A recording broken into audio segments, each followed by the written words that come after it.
अब फिर से तो शुरू नहीं कर सकता। अब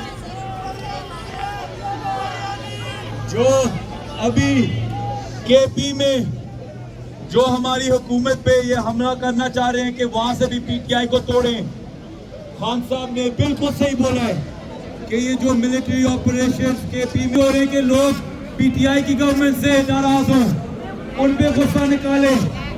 लेकिन आज की आपने वीडियो शायद ना देखी हो कि भारत के लोग निकले हैं मिलिट्री ऑपरेशंस के खिलाफ, पीटीआई के खिलाफ नहीं।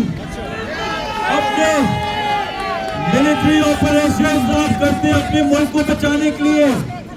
हमारे मुल्क में मिलिट्री ऑपरेशन हो रहे हैं और हमारा मुल्क टूट रहा है।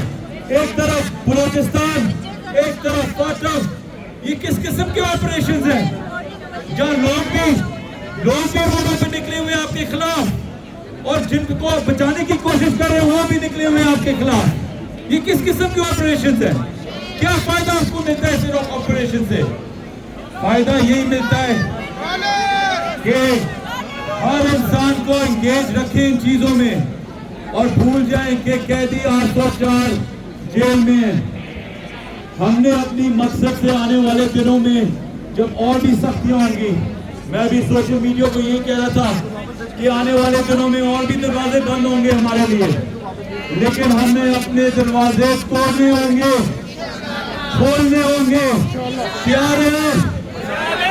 अब ये पहली गेयर में ये तहरीक नहीं चलेगी, हमें भी 5वां गेयर लगाना होगा। याद रखें, हम साहब हर साल देते हैं हुसैनियत की और यजीदियत की। जब तक आप एक एक इंसान अपने दिलों में हुसैनियत नहीं जगाएंगे, आप आज की यजीदियत के साथ मुकाबला नहीं कर सकेंगे।